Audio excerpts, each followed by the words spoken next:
Oh, yes. Yes, yes, yes. Pleased to meet you.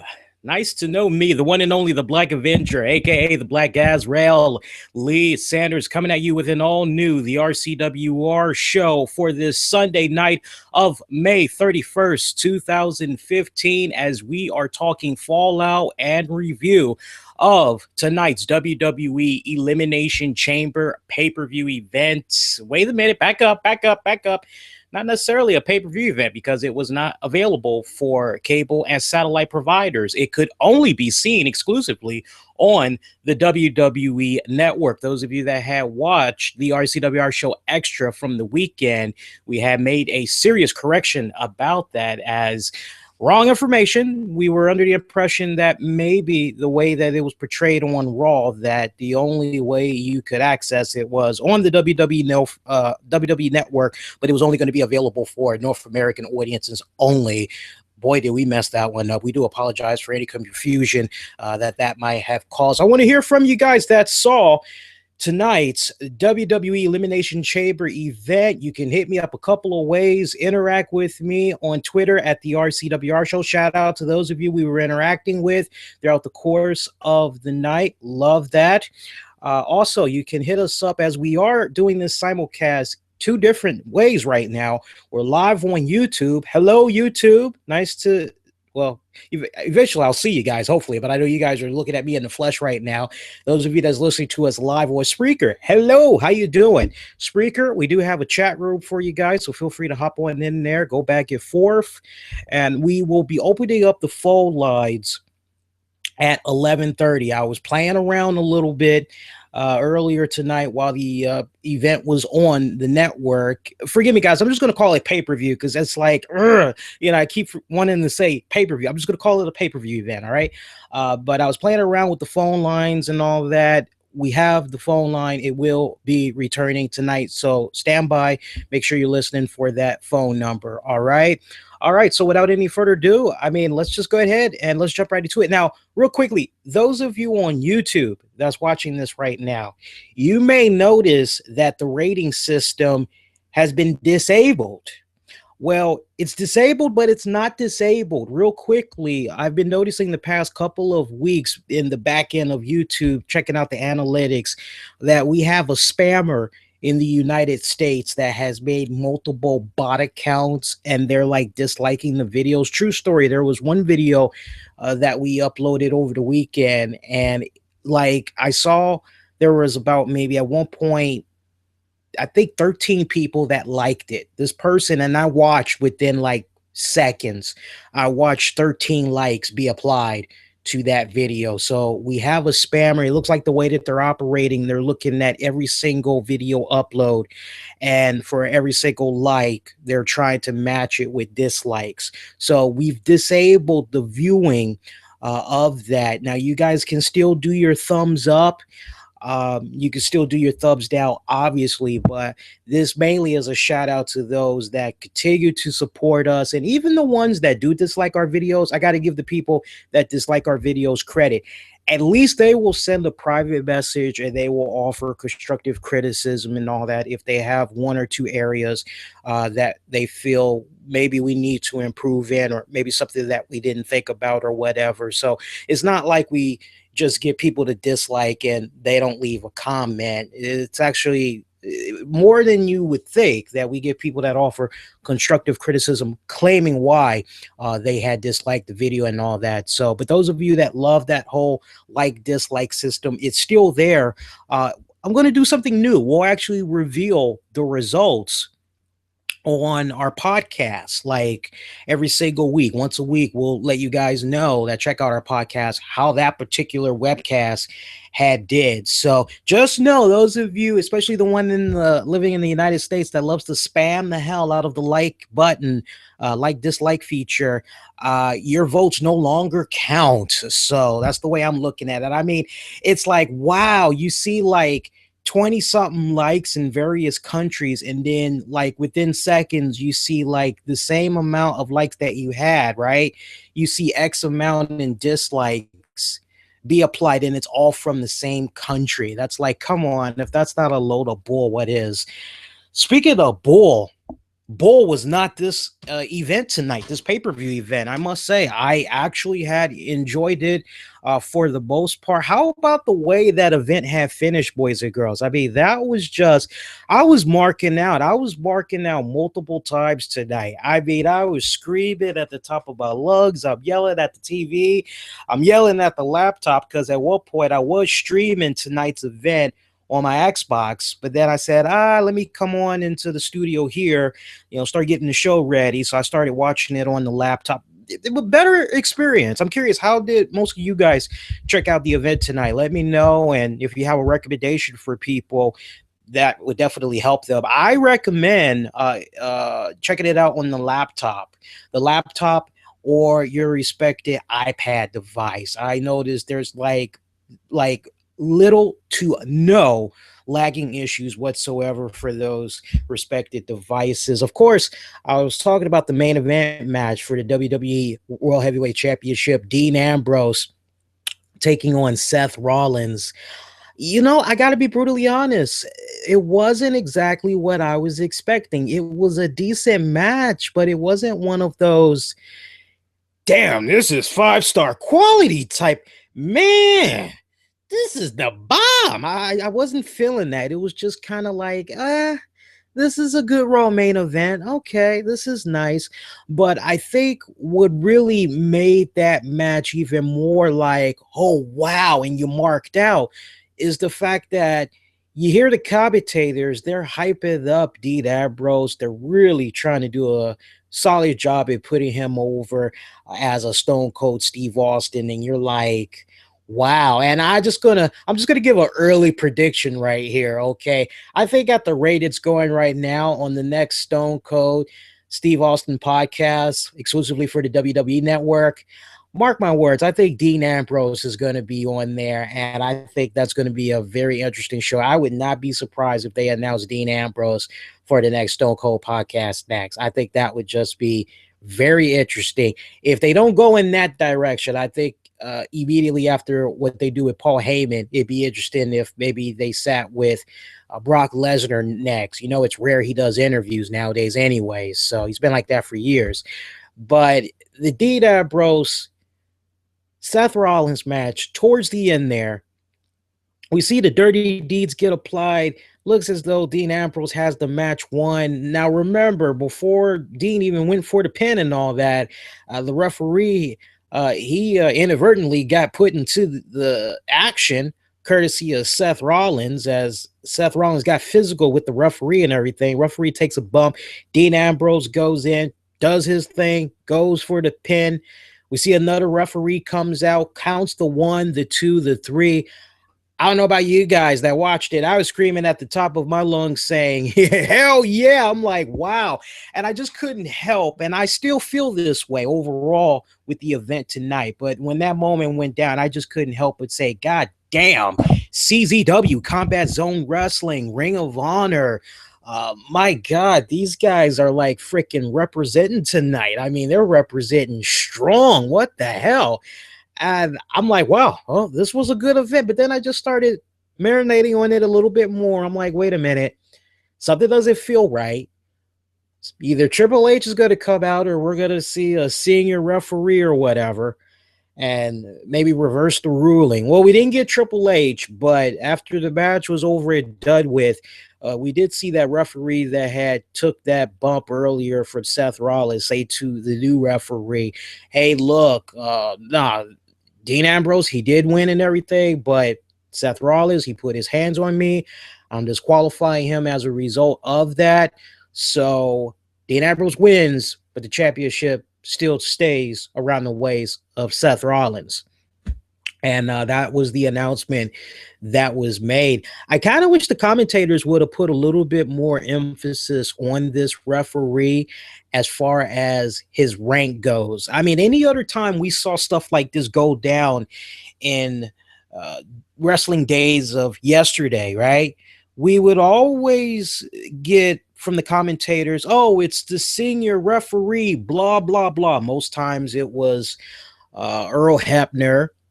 And then I think eventually it went to Nick Patrick.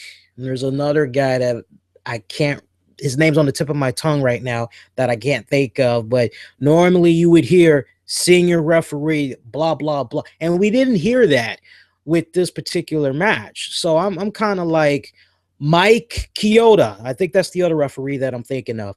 So it's like, unless this referee is right up there like that, I'm sorry, but like that referee that counted the 1, the 2, the 3, as far as I'm concerned, that other referee, he was incapacitated. He could not respond. He could not respond promptly to, hey, look, I know you counted the 1, 2, 3, and the bell had rang.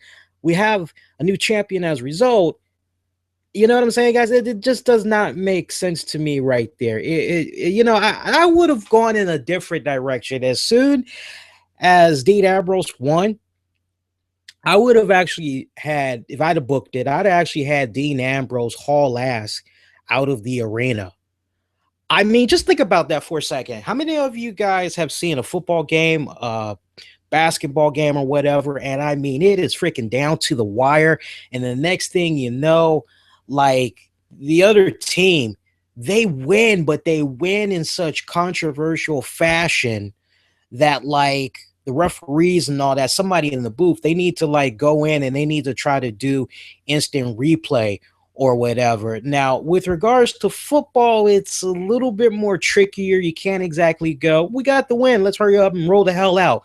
Basketball, you can get away with it. I know I saw it last year. I can't remember the game offhand, but I remember watching a couple of close nail biters, and when the other team won and they were like, the referees are going to try to review that, we better haul ass. And I mean, the players, all of them just left the court, hurry up, went to the back. I mean, that was it. And the game was like, and they couldn't review it. So I kind of wish that Dean Ambrose would have kind of pulled some type of a stunt like that, and maybe J&J Security, Kane and all them would have tried to chase after Dean Ambrose. And I don't know, maybe Dean could have been kicking back, I don't know, in a truck or something with some cold ones waiting for Dean, and Dean hops in the back of the trunk. You know, he's popping open a can, he's got the championship, and he's just going, toodaloo to Justin Bieber and crew. And then that way, if you still wanted to take the championship belt off of Dean Ambrose, basically you could have had a nice little cliffhanger there going into that Monday's WWE Raw. I mean, at this point, they need all the help they can get, considering that now in about 2 weeks, we are going into another WWE pay-per-view event. It is the Money in the Bank event. Now, I know some of you guys are like, whew, another one, not enough time to recover. Hey, I'll say this. There's good and bad about this. And I got to give a shout out to one of our longtime listeners, Matthew. I mean, he brought up a good point, and I kind of countered back, and I countered in a nice way. I meant to be polite about it, but hopefully, Matt, you didn't take it personal. I don't think you took it personal, man, because I saw you try to send me a couple of more tweets afterwards during the event. But Matt brought up the point that, and this was after I had said, wow, another event in like 2 weeks. This really isn't a smart move, WWE. What the heck is going on? And Matt has said, well, it beats watching the crappy writing that's going on these main shows, Lee. I mean, come on. And I said to him, I said, okay, I see where you're coming from, but it's kind of poor logic, because when you think about it, on top of the house shows, live events that these guys have to do, 9 times out of 10, the same roster is also going to have to go in less than 2 weeks into another pay-per-view event, and they really got to be balls to the walls for that one. And my whole argument, my whole concern is that, wow, these guys, they aren't really getting enough of a break physically, and to have these pay-per-view events just keep popping up every freaking 2 weeks like that, you're risking serious injury. What are you going to do if John Cena goes out? What are you going to do with Kevin Steen? Heaven forbid something weird happens to him and he's white hot right now. What do you do with Dolph Ziggler, or one of the guys from New Day? So it doesn't really come off as a very smart move, in my honest opinion. Now, at the same time, And just to confirm, because a couple of people were like, well, wait a minute, I thought the Money in the Bank event was happening on June 21st. No, June 14th, Columbus, Ohio, at the Nationwide Arena. It is happening. And then after that, we got about a month's break because the Battleground event, that'll be happening in July. July 19th to be exact. Those of you that are a little bit curious how SummerSlam is looking, that's going to be on August 23rd. And in case you miss it, that's going to be happening at the Barclays Center in New York City. New York City! But yeah. But, other than that mark out moment with Dean Ambrose and all that, I mean, it really makes you wonder based on the reaction that he had got. I mean, because I got to be honest, there really was not a reaction for Seth Rollins when he came out. There really wasn't anything there. When Dean Ambrose was there, when he was making his way to the ring, great pop and everything, I was paying attention to that. I was like on my extra P's and Q's tonight. Definitely a good reaction for him. You go into the match, the fans, just the energy I was kind of feeling from them, we're kind of into it, kind of not. I'm not really sure what to make of that, but Dean becoming champion, I mean, they marked out for that. They marked out big time for that. I think anybody that's been a Dean Ambrose fan, follow his career for a long period of time, mark out over that big time. But that match was so-so. Let's talk about the other matches that came about. I was teasing that match earlier. I'm just going to jump right into it, man. Kevin Owens, John Cena. Hands down for me, match of the year for WWE.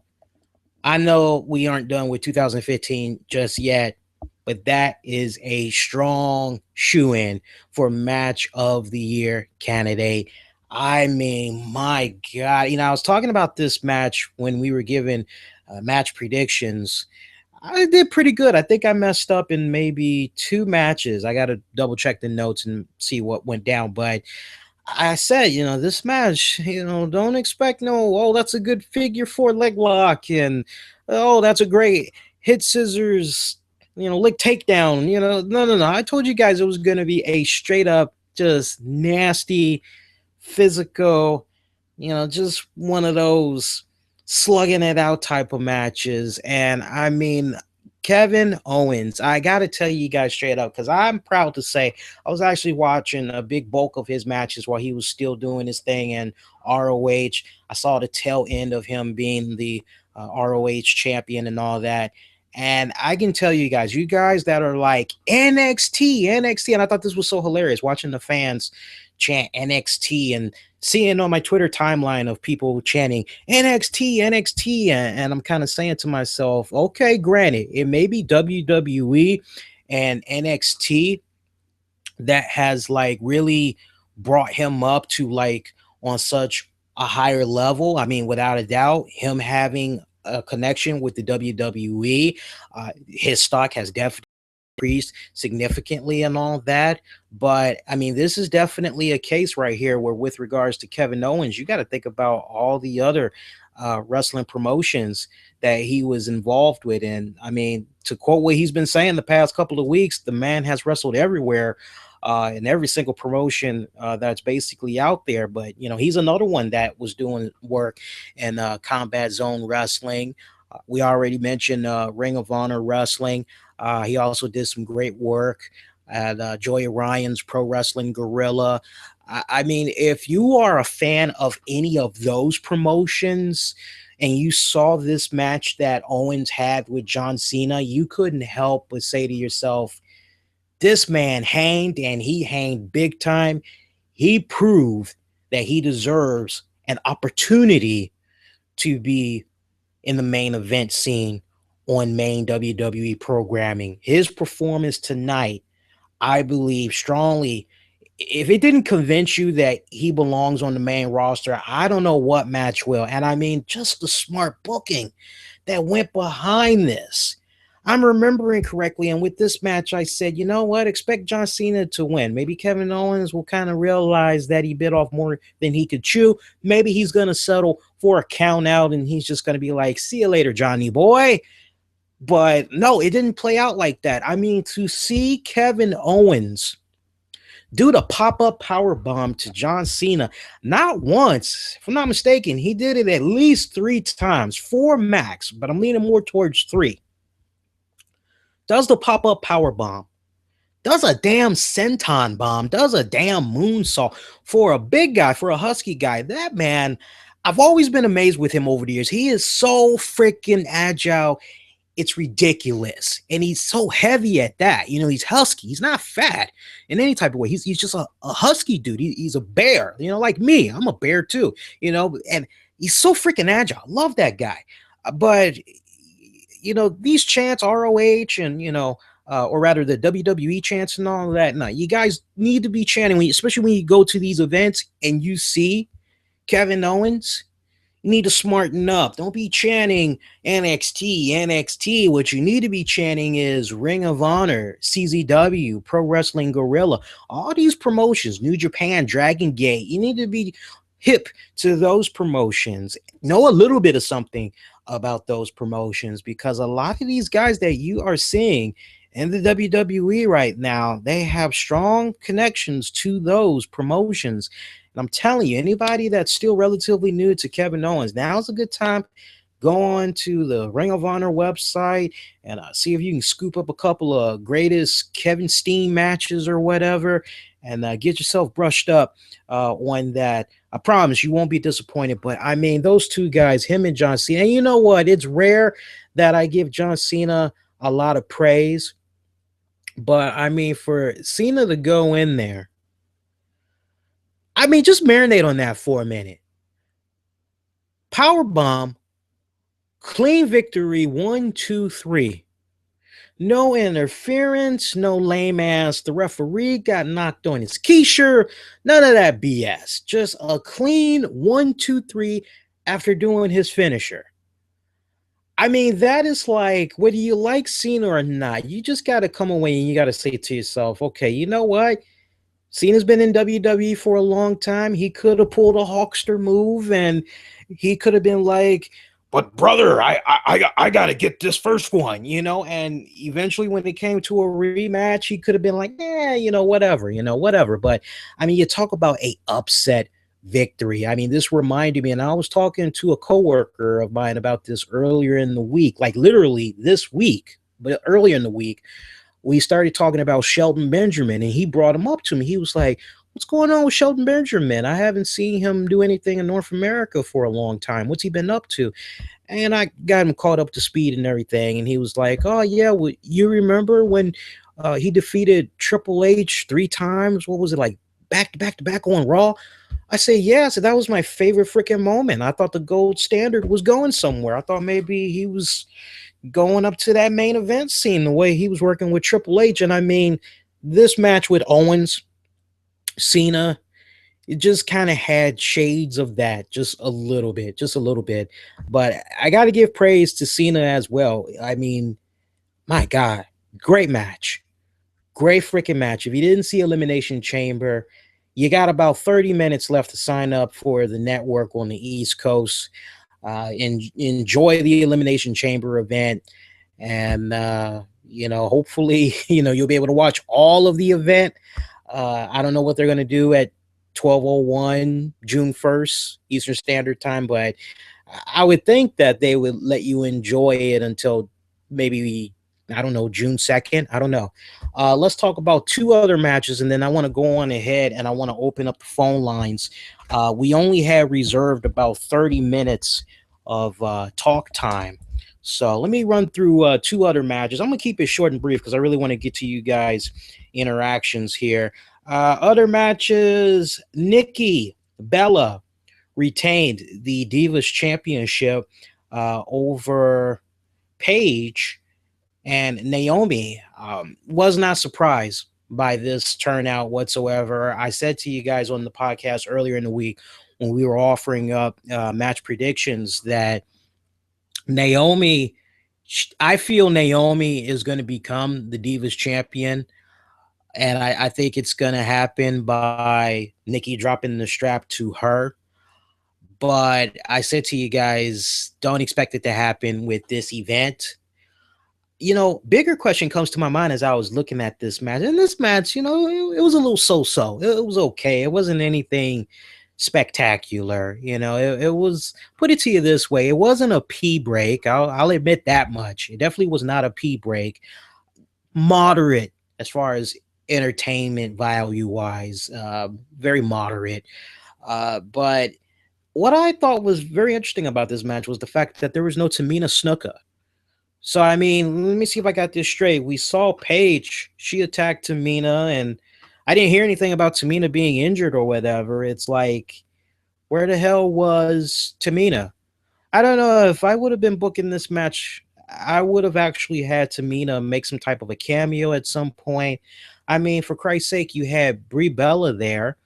Maybe she was in catering with Daniel Bryan, and they were just watching the show from the back or whatever in a private little suite or whatever. But I would have had Tamina come out, and I would have tried to have her, do her little thing, try to sabotage the match a little bit. This would have made Brie come out, try to look out for her sister or whatever. And if it's a situation where booking wise, you kind of don't want to have Paige and Brie cross paths, that's fine, since it's kind of coming off as though Nikki and Brie, for reasons that still have not been explained, that would make perfect sense. They're faces right now. They aren't tweeners. They're straight up baby faces right now. So, if you kind of don't want to have Brie and Paige, clash, makes all the sense in the world. That instead you would have Brie just focus on Tamina. And then, if Nikki retains that way, okay, fine. Decent finish. But I don't know. I just couldn't help but look at that match and I'm like, where's Tamina? Where's Brie? I was talking about Daniel Bryan earlier. Daniel Bryan, he did appear during the Kickoff. Great little Miz TV segment. Main takeaway from Daniel Bryan, he basically said that he will be coming back. He's not done. He's making it be his goal to come back to the WWE as far as in-ring competition goes. Now, he didn't specify in-ring competition. You're kind of left to assume that that's what he meant. Of course, another way to take that is, I'll be back on WWE Tough Enough, or I'll be back when I go on tour, or I'll be back after I come back from my book tour. There's so many ways you could take that, but the general census right now is Daniel Bryan will be coming back to in-ring competition at some point. He didn't say when. Was anybody else kind of like, fudge, when we saw Macho, Mandow, and Naxomania come out? I mean, that was just such a letdown. I was fine with Miz and Daniel Bryan. I could have watched those guys just to see where it was going to go. I really, really could have done without Macho Mizdow or Sandow. Sorry, Macho Sandow and Axelmania. I cannot wait for that gimmick to be over and done with. What are they called? The meta powers? I'll call them the alpha powers or whatever, or the copy powers. There you go, the copy powers. Let's call them that. Elimination Chamber Kickoff. Goldust defeated Zack Ryder. Yeah, I know, right? A little bit weird right there. This is probably building up some type of momentum, possibly between him and the Green Arrow guy on the CW show. As we got rumors floating around that maybe these two are going to be locking it up in a celebrity match of sorts at SummerSlam. Right now, the actor that plays Arrow, unfortunately, I don't watch that show. I actually don't watch any comic book hero show on the CW, and I'll explain to you the reason why briefly, and we'll open up the phone lines on that note. But the reason why is because I waited I think 9 seasons to see Superman. Of course, I'm talking about Smallville. I waited 8-9 seasons for Tom Welling to put on the freaking Superman suit. And all I freaking get is a damn CGI the size of a freaking ant I said never again. I invested so much. I'll never forget me, my best friend, and her husband. And her husband did not let us forget about it because every single week, me and her, we would be watching Smallville.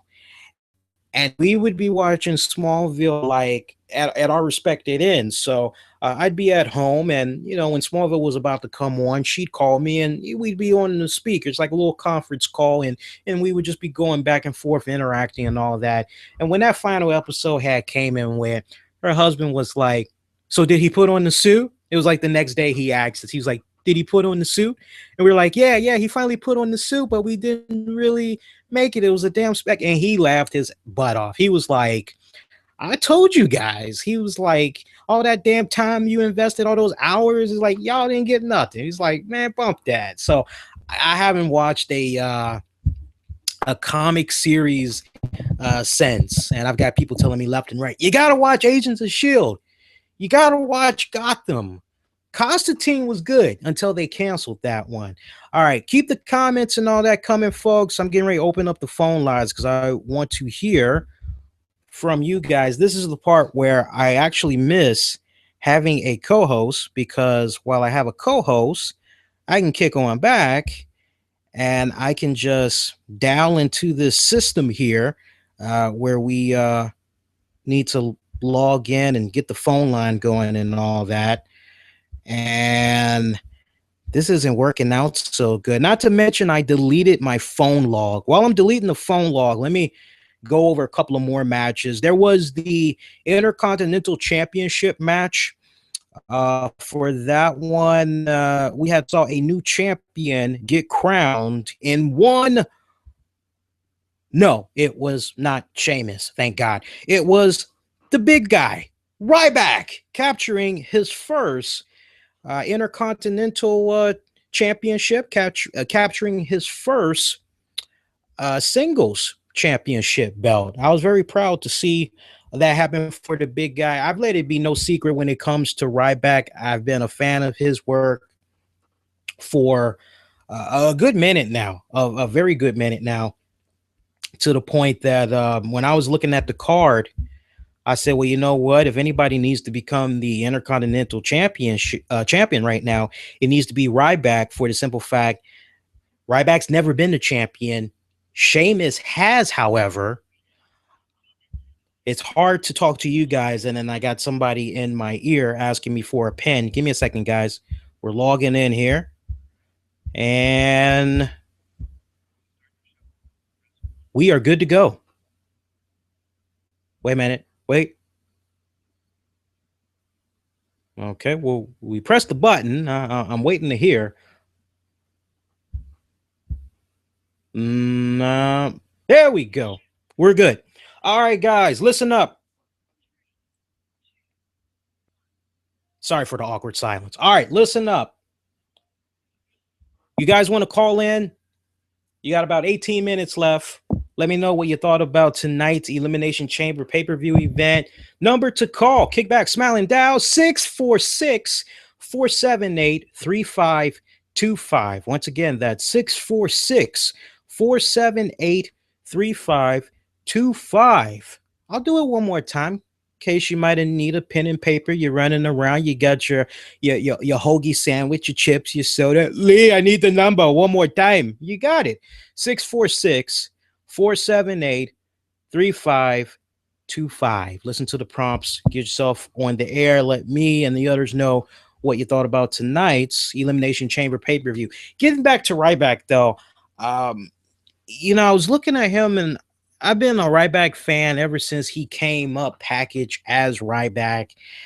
And he was just one of those guys that I just said, man, if WWE does this guy just right, I mean, this guy could be a multi-time champion. And I mean, we've went over it time and time again about the whole situation that went down where all of a sudden they turned Ryback heel, and it was kind of like a head scratcher. It wasn't really connecting with a lot of fans, and it's like, okay, this is so sudden. What the hell is going on? And I've let it be no secret. I know other people, they went on this whole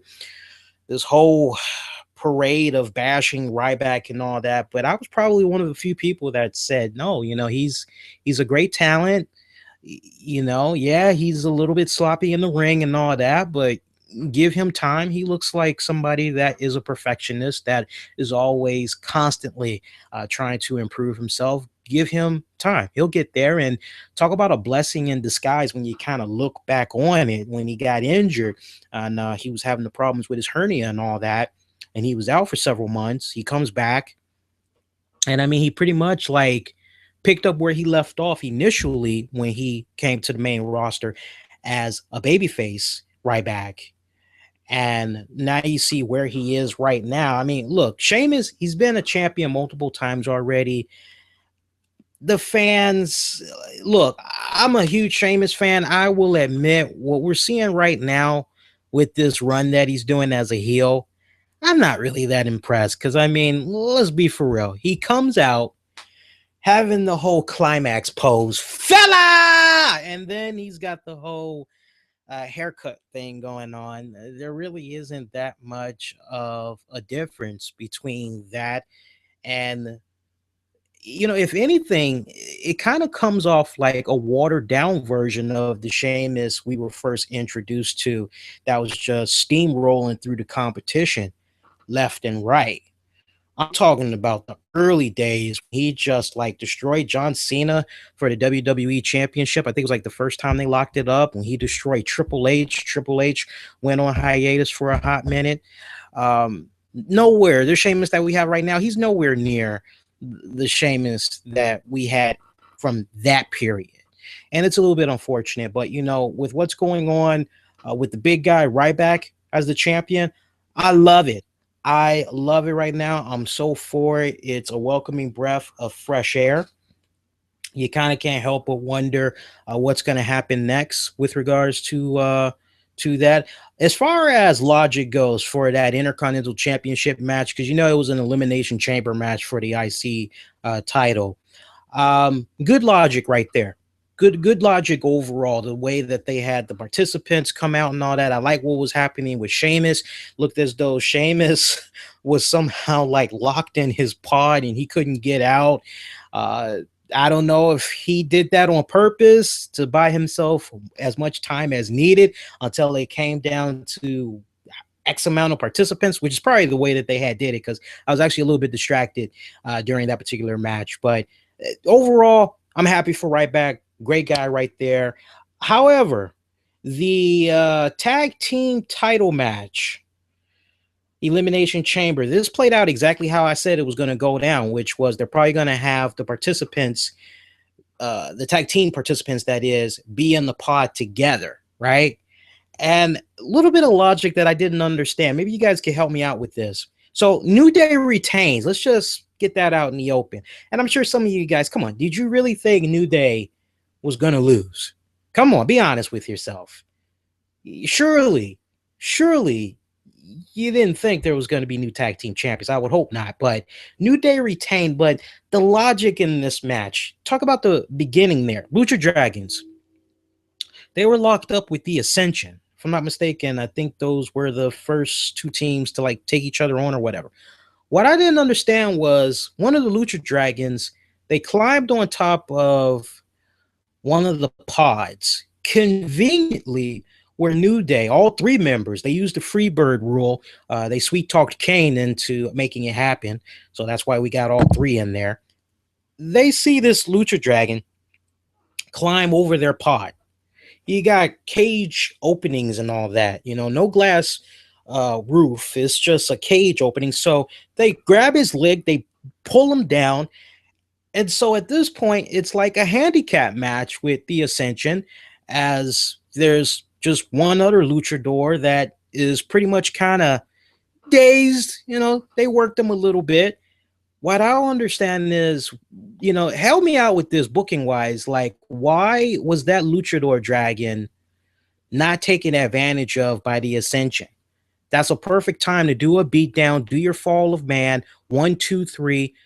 Lucha Dragons are eliminated because the rule stated that for that one man representing the tag team that gets pinned or submits, that's it. Their tag team is eliminated. They both have to go. So I'm saying to myself, okay, why doesn't the Ascension team up on that one luchador while the other one is tied up? And then the same thing happened again, even when Kid and Cesaro came out. At one point, you're like, hey, Kid and Cesaro, they're like in the same position that the Ascension was in. What the hell? Come on, tag team, take out the luchador dragons. What the hell? It was weird logic that was going into that. And then it just kind of made sense. Okay, they're trying to build up to a couple of spots. And I'm sorry, but the spot with El Torito, could care less. I wasn't impressed by that. I thought that was rather silly. But the match overall, I mean, let me be honest. That match was a clusterfuck. And I apologize for cursing, but I got to call it how I see it. I thought that tag title match was a clusterfuck. It really wasn't like, I've never seen so much action happen before in my life. I mean, it reminded me of, what was that WCW event? Was it War Games or whatever? Where you had two cages or something like that, and there was like all these opponents that were fighting in it or whatever at the same time, and you're like, what's very crazy right there. Let's open up the phone lines. I didn't mean to get sidetracked there. We got caller from 812. You are live. What's your name? Where are you calling from? I've never seen so much action happen in my life. I mean, it reminded me of, what was that WCW event? Well, Billy, we were trying to get you on the. Hang on, Billy. See what's going on here. We don't have Billy. Let's try that again. Billy, you're live. Try that again, man. Billy, going once. Billy, going twice. Nah, I don't hear nothing. That's weird. That's weird, guys. I don't hear anything. Let's try that one more time. You know, I hate when stuff like this happens because it's kind of like, grr. All right, let's try this one more time. I heard Josh. Josh. Nah, got nothing.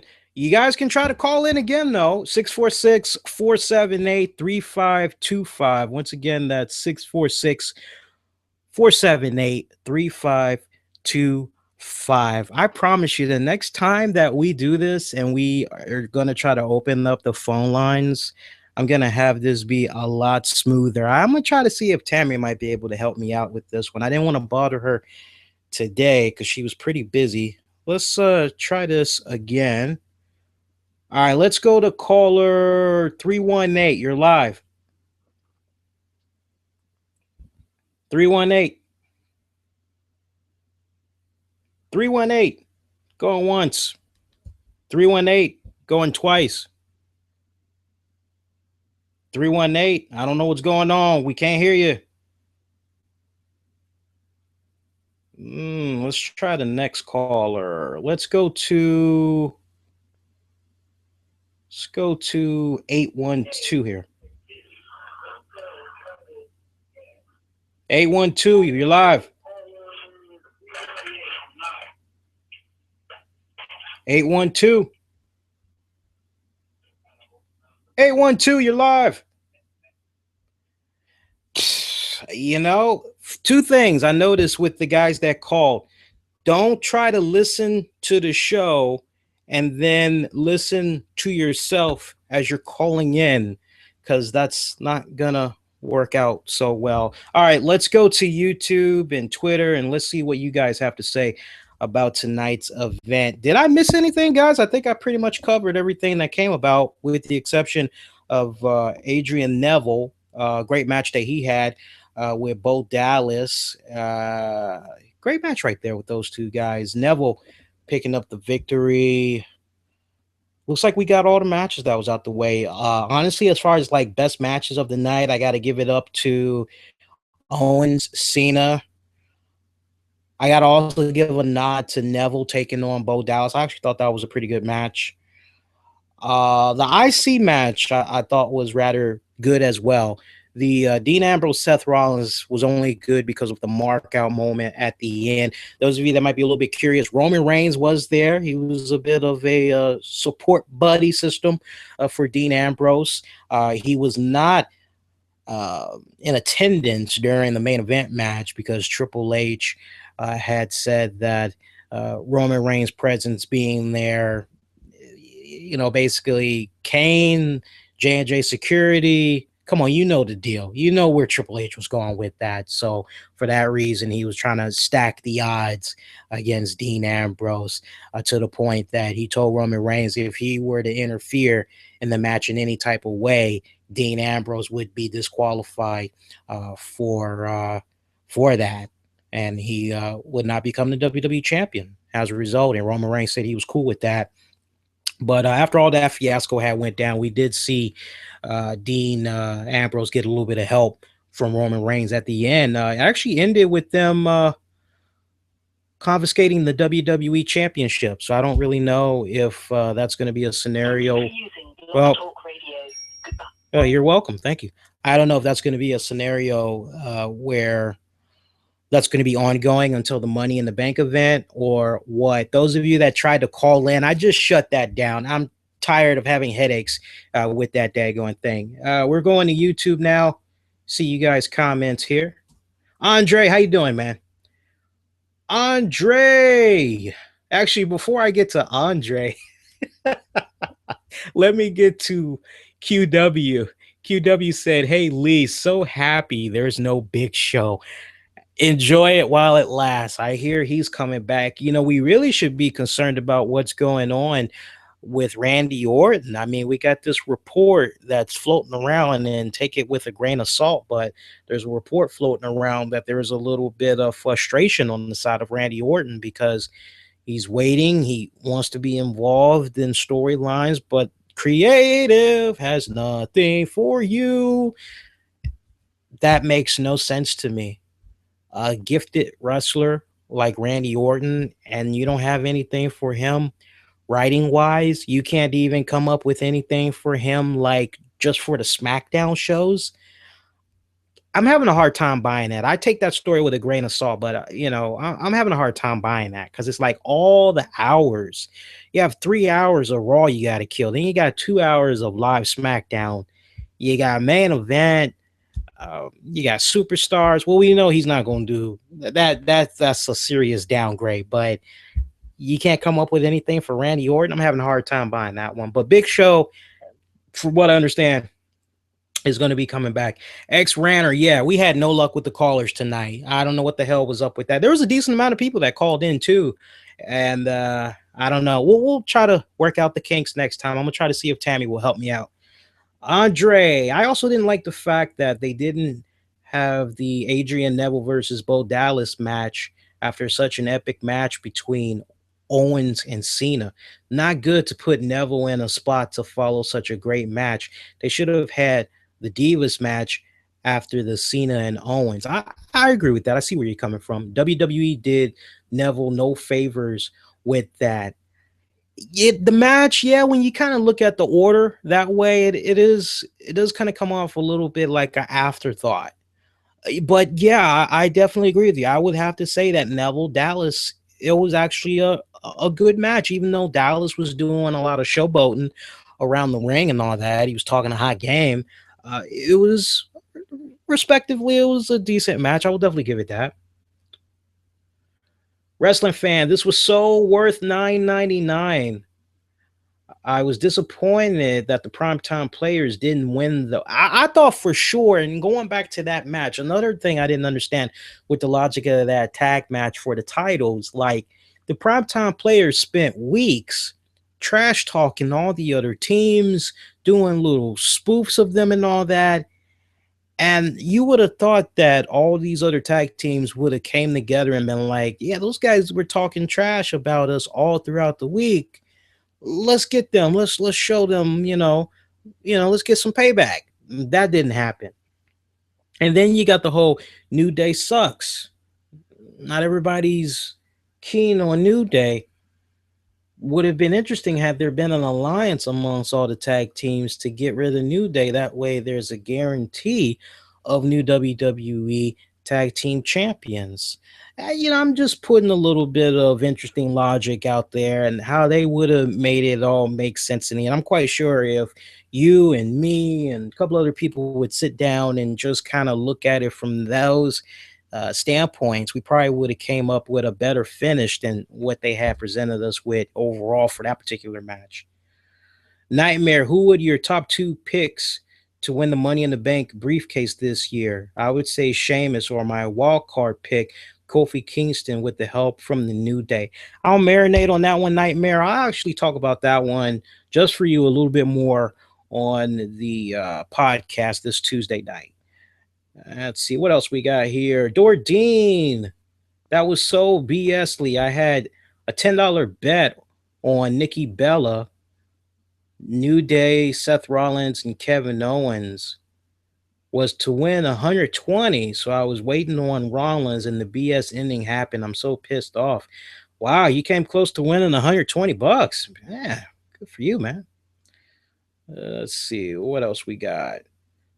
Another question. Do I think the WWE could have a Divas ladder match at the Money in the Bank? I don't want to jump that far ahead with Money in the Bank. So you guys that have questions about Money in the Bank, let's actually save that for Raw. Tonight, I want to talk about Elimination Chamber, what you guys had thought about it overall.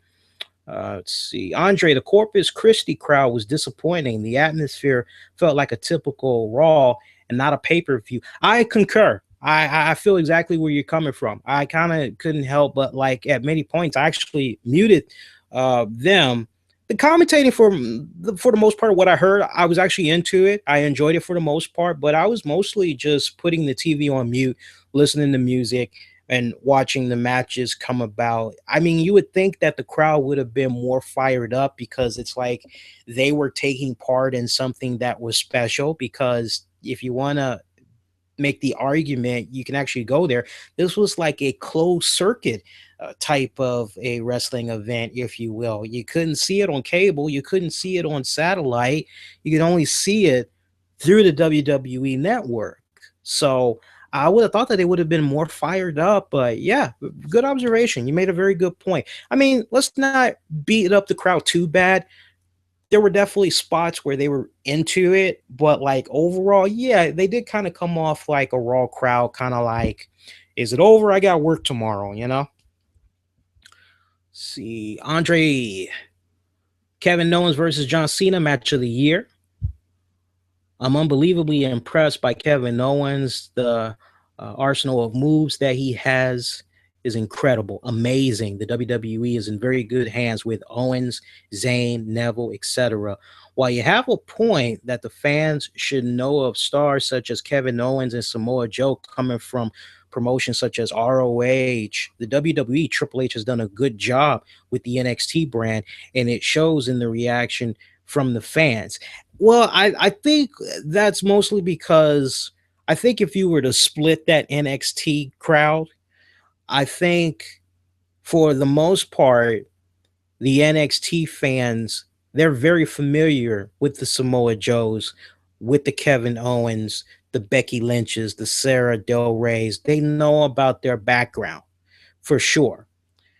But I think it's a little bit, I guess one could make the argument that newer fans that have never heard of these people before, and they want to give all the praise and glory to the WWE. Like I said, you really should be giving the praise and glory to those other promotions that they came from. That's why we always try to stress to you guys to always try to support your local indie wrestling events that's happening in your respected area. I mean, especially if it's a situation where, like, past couple of years out here in Maryland, we stay having Bret Hart. He does stuff with Big Time Wrestling.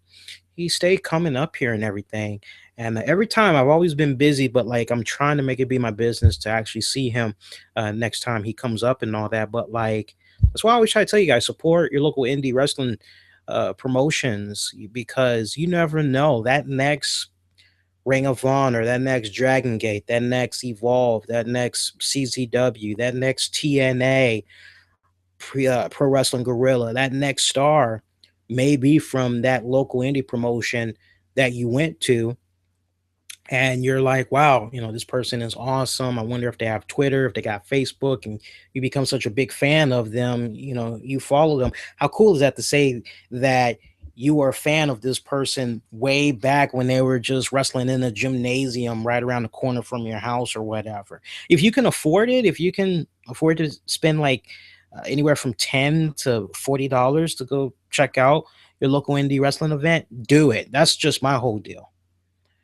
Let's see. D Latin. I was disappointed in the pay per view. The best match of the night was Owens and Cena.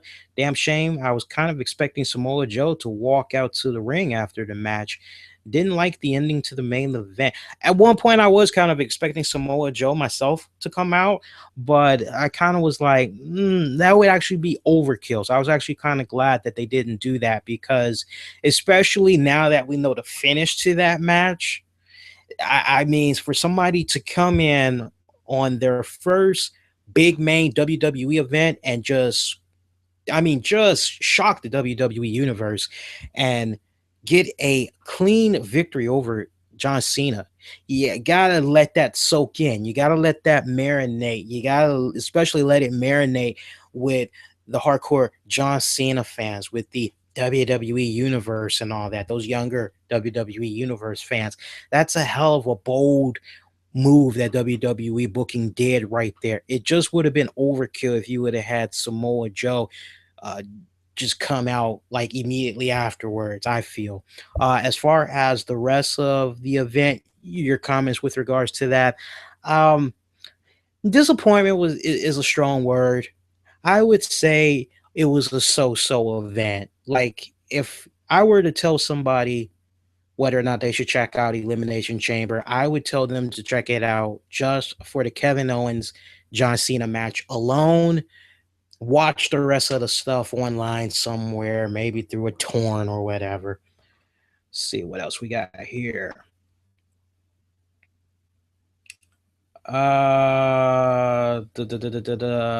Phil, I haven't seen you in a good minute. I hope you're well. I appreciate your concern on my sideburns, but I have a little lady that lets me know when it's time for me to shave. Um, Apparently, Tamina and Bree were not allowed at ringside during the Divas match. There were some parts I missed. Maybe they addressed that during kickoff. If they addressed it during the kickoff, then that definitely explains to me why they were not present at ringside. So, let's see what else we got here. I'm showing you guys extra love tonight. I'm just going all over the place, getting to you guys' comments here. Let's see what we got here. Larry wants to know about Brock Lesnar. When do I think he's coming back? Probably not till SummerSlam if they can help it. Ron, I don't know. Ron wants to know, why is Naomi continuing to get screwed over? It doesn't make sense. He wants to know if this is a situation where maybe they have some type of a big buildup to Money in the Bank. I honestly think so. If it were me, honestly, I'd have Naomi become the new Divas champion at SummerSlam. That's just my personal take. Now, some of you may be saying, "Why SummerSlam? Why wait so long?" I actually like the buildup that's going on with this new demeanor in Naomi, and I want to continue to see it evolve, and I want to see it have a really good payoff. I don't want to just see it go, oh, well, last month this was really hot. So going into this second month, even though this has only been hot for a month, going into the second month, we're going to do this. We're going to put the strap. Nah, give it two. Give it a 3-month build. I'm fine with that. I'm going to go to Twitter and see if some of you guys have anything to say right here. Wow. Shout out to Dean. Dean found bets that was going on for Seth Rollins and Kevin Owens. Check this out. Interesting bet right here. So it looks like, as far as Kevin Owens winning, The odds of that was like 7 out of 4. Seth Rollins being the WWE World Heavyweight Champion, that was like a 1 out of 8 shot. Nikki Bella was 15 out of 8. New Day was 1 out of 3. That's interesting right there. Very interesting right there. Got to give a shout out to one of our longtime listeners, Leanne. Hey, Leanne. Leanne is very sweet. I like her. Leanne's awesome. Kevin Steen did a great job. I'm glad he won. Also, I never seen Seth as a champion. Really? Interesting. I got to talk to you more about that. Find out what you mean about that exactly. I'll read a couple of more comments, then we'll go ahead and we'll shut it down for tonight. See what else. Mariah. No, not Mariah Carey, although she does have the avatar of Mariah Carey. Do you think Charlotte will be the one who defeats Nikki Bella for the belt? No, it needs to be about Naomi right now. However, I will say this, that a program with Charlotte and Naomi, that would be very interesting. Joey, do I think the Cena Owens feud is going to last long? Maybe up until SummerSlam? I mean, the way that it's looking right now, I mean, we got Money in the Bank, and then we have Battleground. If it's not resolved by Battleground, it should definitely be resolved by SummerSlam. But I don't even think those guys are going to go into SummerSlam. I think it's going to be nipped in the bud way before that. Yeah, in case you guys had missed it, I want to give you guys an updated card for the way Money in the Bank is looking right now, to highlight on what that fan was just saying there. Way it's looking right now, we have John Cena versus Kevin Owens in a rematch, and then we have a Money in the Bank ladder match for the World Heavyweight Championship match contract. Right now, we got Dolph Ziggler, Adrian Neville, Roman Reigns, Randy Orton, Kofi Kingston, Sheamus, and there's 2 other participants that has not been named yet. Those names will probably be revealed on Raw, most likely. Nice way to kind of lead you into watching the show.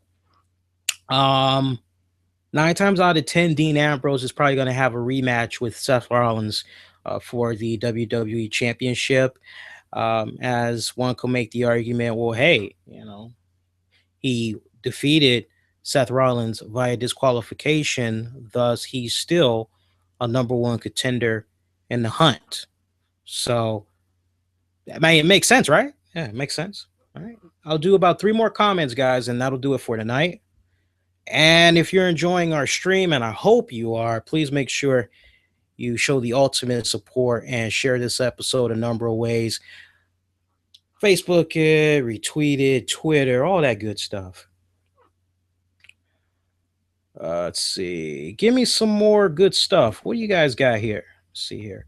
I got a couple of comments that were held in for review. John, shout out to John. It was War Games that I was thinking of, where they had like 2 cages and there was like multiple participants, and you're like watching both cages trying to figure out what the hell is going on right there.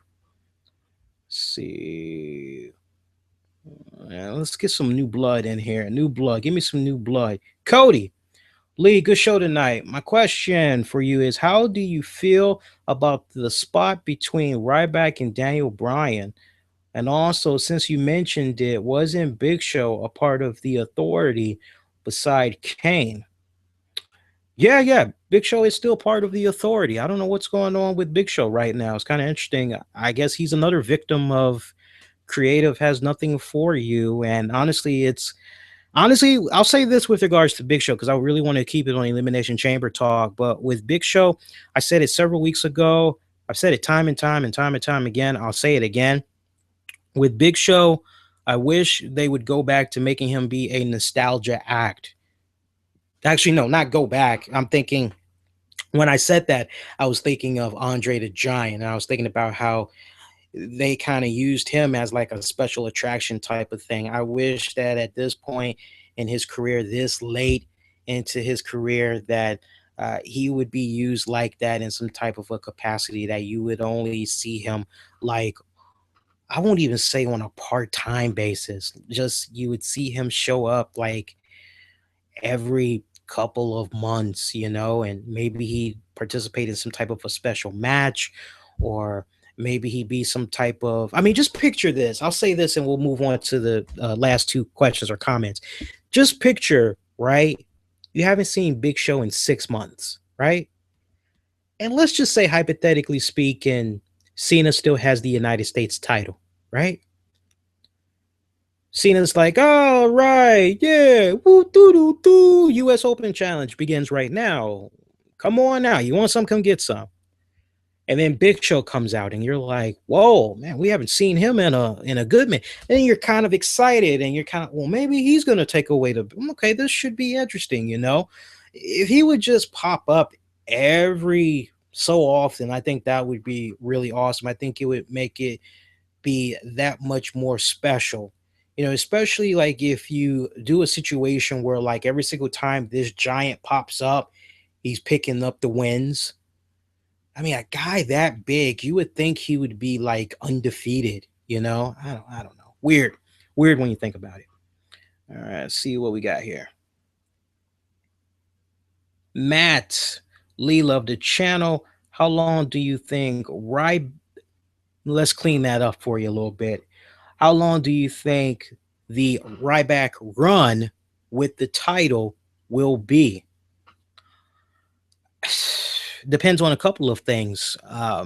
You got to be more specific with that question, but it depends on a couple of things. One, it depends on creative writing and all that, what they have in store for Ryback. Now, some wrestling promotions, they have plans for key stars a couple of months in advance.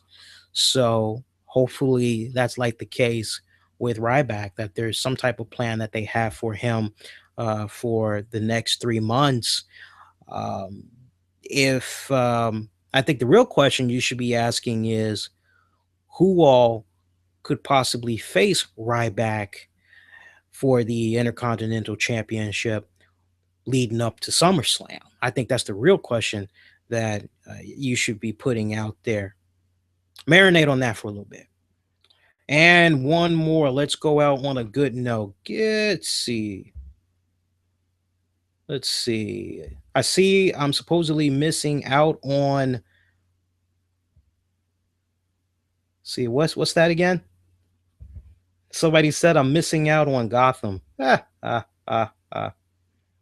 Interesting.